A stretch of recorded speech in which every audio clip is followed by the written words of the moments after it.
Good morning traders, आप देख रहे हैं मार्केट लेंस, जहां मिलती है सबसे तेज और authentic market and geopolitics update per day सुबह 6:30 बजे।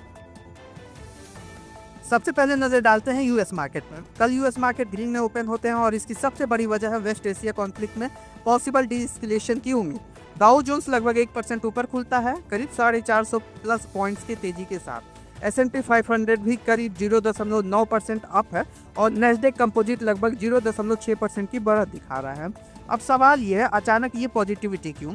दरअसल डोनाल्ड ट्रंप ने संकेत दिए हैं कि ईरान के साथ टॉक्स में ग्रेट प्रोग्रेस हो रही है। उन्होंने ये भी कहा है कि यूएस एक मोर रीजनेबल रिजीम के साथ बातचीत कर रहा है ताकि मिलिट्री ऑपरेशंस को खत्म किया जा सके, लेकिन पिक्चर अभी पूरी तरह क्लियर नहीं है। ट्रंप ने भी वार्निंग दी है कि अगर जल्द डील नहीं होती है और स्टेट ऑफ हॉर्मुज रीओपन नहीं होता है तो यूएस ईरान के की इंफ्रास्ट्रक्चर पर अटैक बढ़ा सकता है। इस न्यूज़ पर आपका क्या ओपिनियन है, कमेंट करके जरूर बताएं। चलिए अब बात करते हैं कल के मार्केट क्रैश की। कल इंडियन इक्विटी मार्केट्स में काफी शार्प फॉल देखने को मिला। सेंसेक्स 1636 पॉइंट्स गिरकर 71,948 पर क्लोज होता है और निफ्टी 50 भी 488 पॉइंट्स टूटकर 22,321 पर आ जाता है। और इम्पोर्टेंट बात यह है कि निफ्टी 22,400 के नीचे स्लिप कर गया है।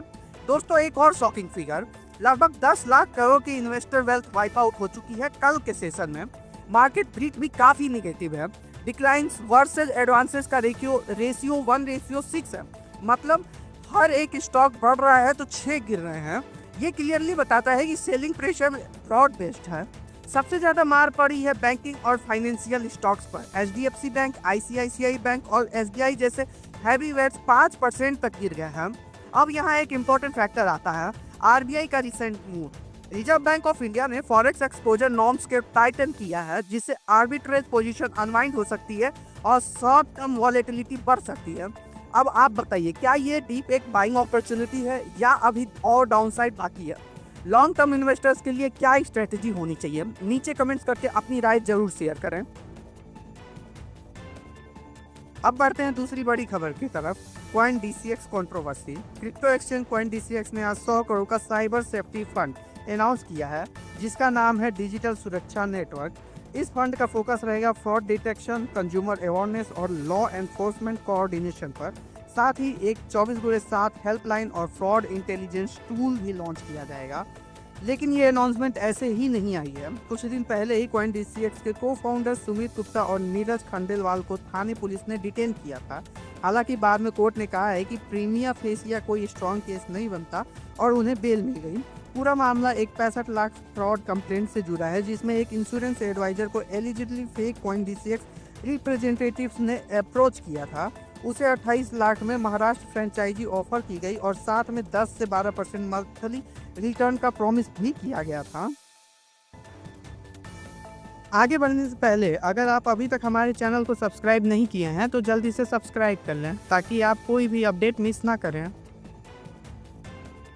वहीं अब बात करते हैं एक बड़ी न्यूज की, जो कि former HDFC bank chairman Atanu Chakraborty को लेके है। उन्होंने अपनी रेजिग्नेशन के बाद जो कंट्रोवर्सी क्रिएट हुई है उस पर सीधा जवाब दिया है।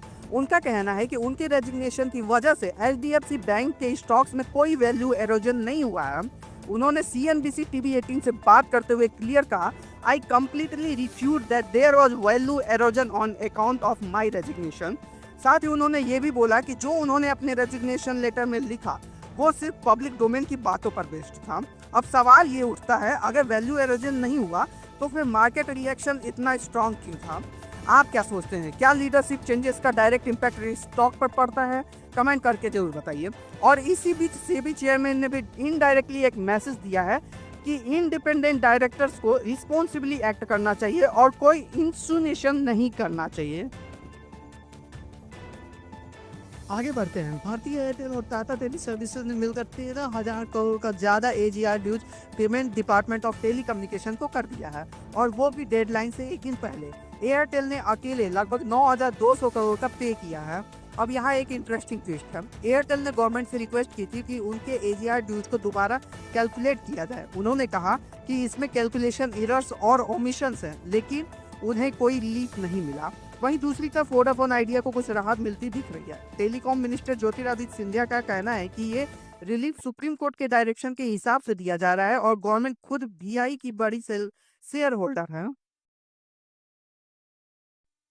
अगले स्टॉक न्यूज को भी देख लेते हैं। मेटमाइटेक के शेयर्स आज फोकस में हैं क्योंकि शॉर्ट सेलर मॉर्फस रिसर्च ने एक डिटेल्ड रिपोर्ट जारी की है। इस रिपोर्ट में कंपनी पर सीरियस एलिगेशंस लगाए गए हैं, जैसे एंटी कॉम्पिटिटिव प्रैक्टिसेस और अकाउंटिंग इश्यूज। रिपोर्ट के अनुसार मेक माई ट्रिप अभी भी होटल्स के साथ प्राइस पैरिटी एग्रीमेंट्स यूज कर रहा है, जबकि 2022 में competition commission of India CCI ने इस प्रैक्टिस को बंद करने का आदेश दिया था। याद दिला दें, सीसीआई ने उस समय लगभग $26 मिलियन का पेनाल्टी भी लगाया था।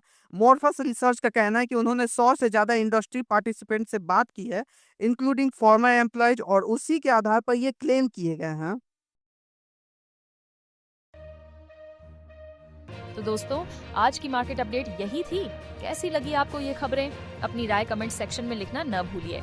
और हाँ, अगर आप चाहते हैं कि आपको हर दिन ऐसी ही न्यूज मिलती रहे, तो चैनल को सब्सक्राइब कीजिए और बेल आइकन दबा दीजिए ताकि कोई भी अपडेट मिस न हो। मिलेंगे कल नए अपडेट्स के साथ, तब तक के लिए हैप्पी ट्रेडिंग।